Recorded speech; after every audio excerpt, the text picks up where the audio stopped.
Step closer. It's time for Terror and Tales. New York sculptor. The city was still frozen in the early morning mist as Sarah Blake stood over the body in Central Park. The victim was contorted unnaturally, limbs twisted as though they were broken. Another casualty of the sculptor. New York's latest nightmare. The chilling detail wasn't just the victim's pose, it was the note pinned to their hand. Beauty is pain. The words hit Sarah like a wave, her breath catching in her throat. It wasn't just a message, it was a reminder. The phrase haunted her, echoing through her mind. She had seen it before. As she looked down at the body, the scene stirred a dark memory, one she had tried to bury deep within her mind. Her younger brother Jake had died in a similar way. Years ago, she had been with him when it happened, unable to stop the horror. She still saw his wide, terrified eyes locked in silent terror as the man struck him down. His hands reached for her, his body trembling in desperation as he fell victim to a thief who had no mercy. She had tried, she had screamed for help, fought to pry the knife from the killer's grip, but it had been too late.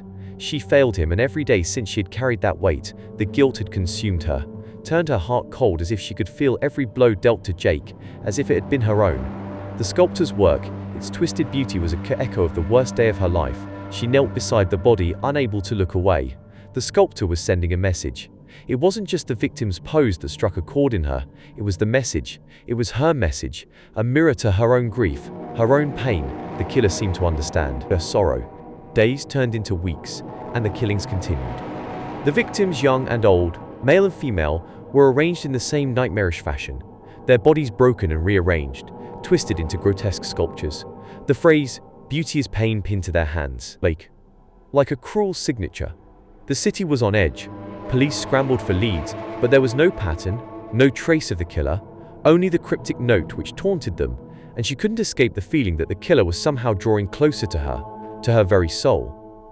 Each new victim felt like a personal challenge, a twisted invitation. Sarah couldn't let it go. She became obsessed. Her grief, already sharp and raw, now festered with an urgency. She couldn't deny the killings were too similar to Jake's death. The twisted poses, the notes, every victim seemed to carry a piece of her pain, and the sculptor seemed to know it. She dove deeper into the case, obsessively searching for a connection. Then one night she stumbled across a reference to an artist long forgotten, Lucien Devereux, an artist from the 1950s, notorious for his sculptures that depicted human suffering in raw, disturbing detail. His work was controversial, celebrated by some for its beauty and condemned by others for its portrayal of pain. He had disappeared from the public eye after a scandal, his name fading into obscurity, but she couldn't ignore the similarities. His obsession with beauty and pain mirrored the sculptor's work too closely. Was it possible that the killer had been inspired by his art? Was Lucien somehow connected to the crimes? The deeper she dug, the more the pieces seemed to fit. She uncovered a disturbing fact. He had once lived in an old, decrepit building with a mixture of fear and determination. She decided to investigate. The building was as eerie as she'd imagined. She stepped inside, the air thick with dust. The remnants of his work surrounding her, twisted figures frozen in agony, seemed to leer at her from the shadows. As she moved through the darkened rooms, the walls seemed to close in the weight of her past, pressing down on her. And then as she stared at the sculptures, the truth hit her like a tidal wave. She had known all along, hadn't she? The sculptor wasn't someone else. It had always been her pain, her grief, her torment. It had consumed her. She had become the sculptor. Her brother's death had shattered something inside her, unlocking a violent, twisted part of herself. She had never acknowledged the twisted poses, the beauty of suffering. These were the memories she had carried inside her all along. She wasn't just following the trail of a killer, she had become the killer. She stood before one final, unfinished sculpture, a figure twisted in the throes of agony. The pain was almost familiar, like a reflection of her own tortured soul. Behind her, a voice broke the silence. Devereux standing in the doorway, his eyes gleaming with dark amusement. He knew she would come. His gaze held admiration and satisfaction. Before he could say anything, Sarah pulled the trigger. The shot rang out, echoing through the empty building. He fell, his body crumpling to the floor. Without hesitation, she dialed 911.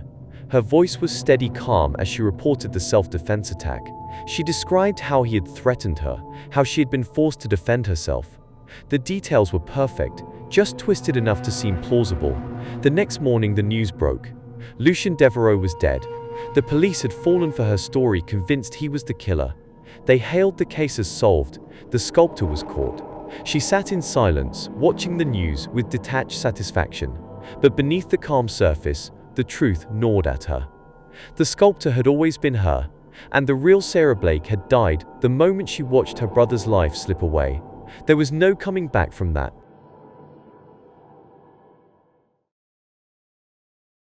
Thank you for watching. Subscribe for your daily dose of terror.